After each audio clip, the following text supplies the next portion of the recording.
Olá, meus amigos. Chamo a atenção de vocês para algo que eu vou apresentar aqui neste vídeo, porque o que eu vou falar aqui é de grande importância para que a gente possa estar desenvolvendo o nosso conhecimento espiritual e vocacional. Porque eu quero apresentar aqui para vocês 4 aparições de Deus na vida do ser humano. Mas antes eu quero fazer uma breve exaltação à Bíblia. A Bíblia, aquela que nós cristãos consideramos de sagrada. A Bíblia é sagrada porque ela é algo de providência de Deus para nós, seres humanos. A Bíblia é sagrada porque ela é pura, porque ela é santa, porque ela é separada, né? A Bíblia é sagrada porque ela, em si mesma, ela tem sua única particularidade espiritual e celestial. Por isso que quem estuda a Bíblia adquire conhecimento e informações básicas para estar buscando a sua salvação e a sua transformação e a sua restauração diante de Deus.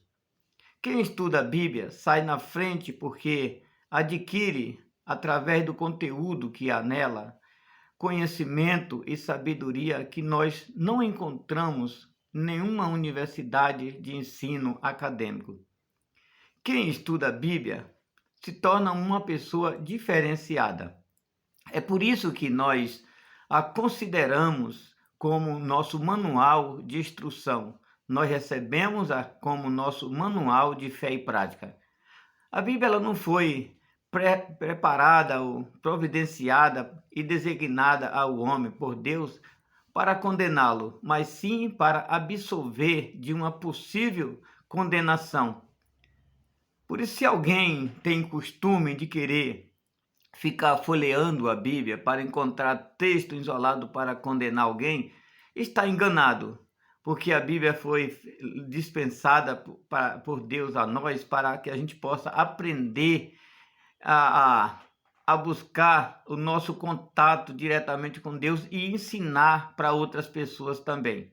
Dito isso, eu quero agora voltar à segunda etapa. Eu disse que eu ia apresentar aqui 4 aparições de Deus na vida do ser humano. Lembrando, irmão, que as aparições de Deus, elas são incontáveis, elas são infinitas. Cada um de nós temos a nossa experiência em particular com Deus através das aparições de Deus. Mas, para que a gente possa estar falando sobre essas 4 aparições, nós temos que considerar diretamente a Bíblia Sagrada. E por isso que nós vamos para o livro de Hebreus, no capítulo 1, nos versículos de 1 a 3. Mas nós só vamos ler o versículo 1. Se vocês acharem conveniente continuar lendo, pode ler o capítulo inteiro, que vai ser de muita importância.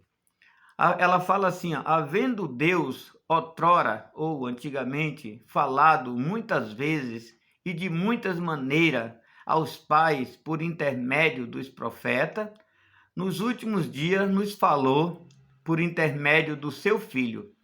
Então observe que a Bíblia ela está nos chamando a entender e crer que Deus ele falava no passado com os seres humanos através dos profetas. Profetas esses que eram homens simples, homens comuns, porém homens espirituais, homens tementes a Deus. E a palavra profeta significa homem honrado de Deus ou mensageiro de Deus.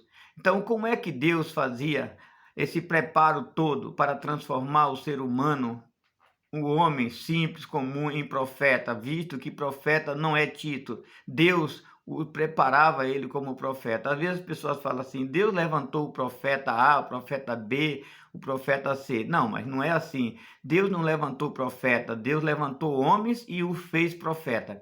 Deus colocava o seu espírito na vida daquele homem, que era para o homem ouvir a voz de Deus e entender o que Deus estava falando com ele. Porque só através do Espírito de Deus na nossa vida é que nós vamos ouvir a voz de Deus e entender o que Deus está falando conosco.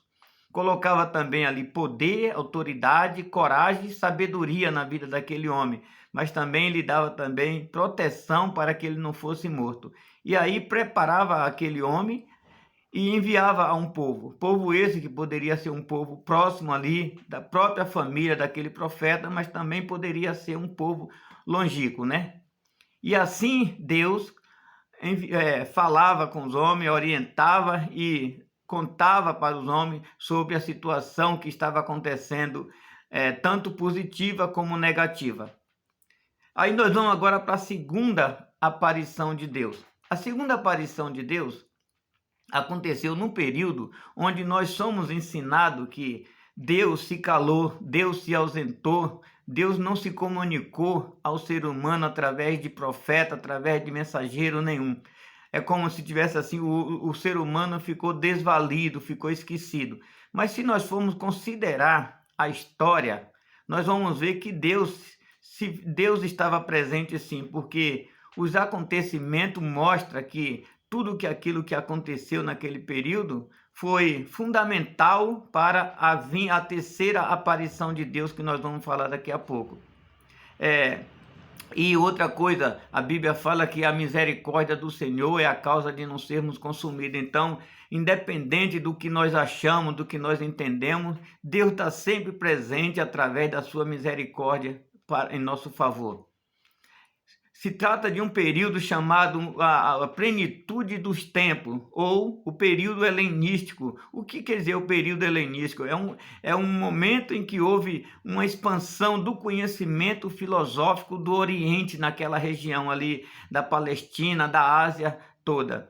É um período que entre 400 anos, começou 400 anos antes de Cristo, que nós podemos contar a partir do último versículo do último profeta, que era Malaquias, até a entrada do livro de Mateus, no capítulo 1, até o versículo 17, porque a partir do versículo 18 já começa a narrar sobre o nascimento de Jesus. Então, ali, naquele período ali, houve 360 anos antes de Cristo, surgiu-se um homem chamado Alexandre o Grande, e esse Alexandre, ele criou, vamos dizer assim, uma expansão linguística, né? A visão dele era unir todos os povos através da língua grega e da cultura grega. E isso ele fez e deu certo, mas então envolveu todo aquele povo ali da Ásia, da Palestina, de modo que todo mundo começou a falar o grego, e que foi de tamanha importância naquela região para a vinda do Cristo, para a vinda do Messias, né? Ali foi tão forte que até o judaísmo começou a se enfraquecer, porque o povo começou a mudar de religião, começou a sair do judaísmo para procurar outras religiões. E então o judaísmo com isso ficou fragmentado, de modo que até o Antigo Testamento precisou ser traduzido para o grego. Então chegou-se um homem chamado Ptolomeu, que era rei do Egito naquela época, naquele período, e ele traduziu o Antigo Testamento do hebraico para o grego. Aí passa-se e morre o Alexandre o Grande de uma morte prematura, e aí surge o Império Romano. O Império Romano, ele surgiu com outras ideias, com uma ideia de infraestrutura. E ali o Império Romano começou a abrir estrada, construir ponte para ligar uma região a outra, pavimentar as ruas. Aí teve a tomada do mar Mediterrâneo também, mas eles também se preocuparam com a segurança, né? Porque visto que ali houve uma expansão linguística, uma expansão cultural também, uma expansão da economia, então ali havia necessidade do meio de transporte, mas também do transporte, do meio de transporte, mas também da segurança, né?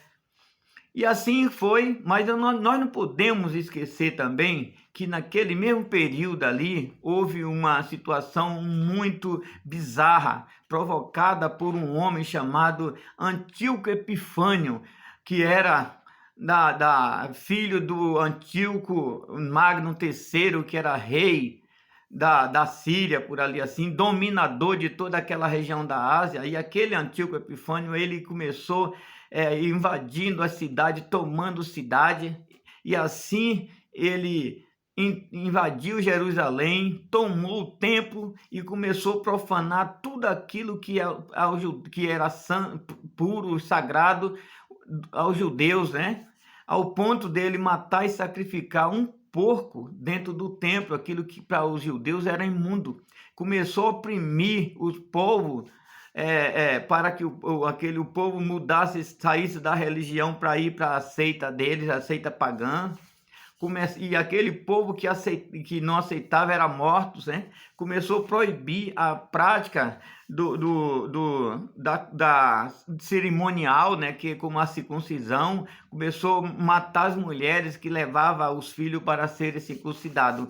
Tudo isso aconteceu naquele período entre 400 anos antes de Cristo, ali conhecido como o período helenístico.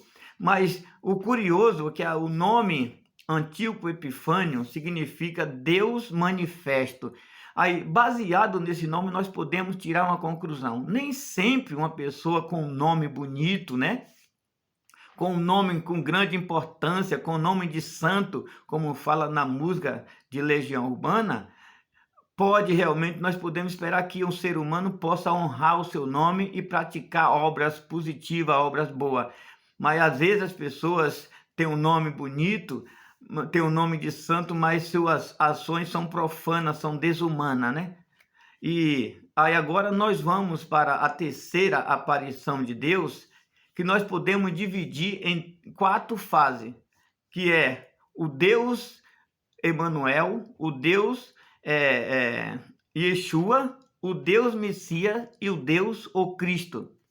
E assim nós podemos classificar ou denominar como teofania. Essa terceira aparição de Deus chama teofania, porque é uma aparição em forma de homem.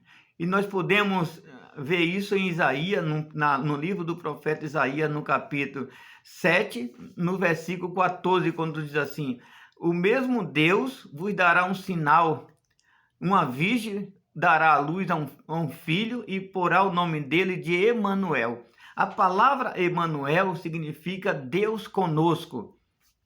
Então, veja, Deus ele se manifestou em forma de ser humano na pessoa do seu filho.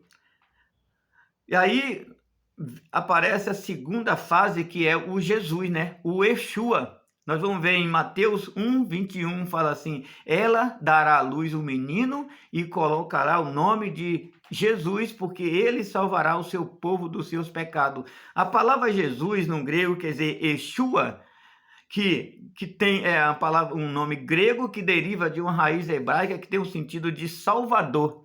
Então veja que Jesus, a palavra Jesus é Salvador. Então Jesus, ele é o Salvador. Essa é a segunda fase da terceira aparição de Deus.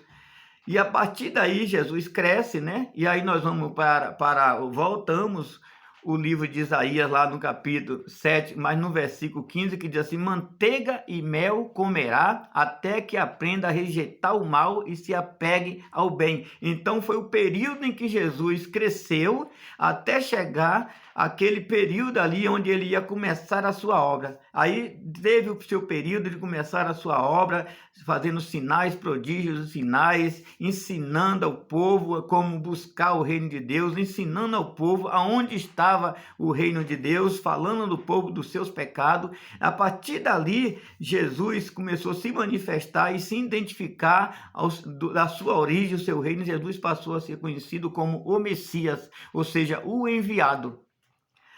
Aí passou Jesus, concluiu a sua obra, né? E aí então ele tinha que consumar a sua obra, que era exatamente a sua morte de cruz. Jesus se entregou para ser morto, ele foi morto naquela cruz. A partir dali ele ficou conhecido como o Cristo.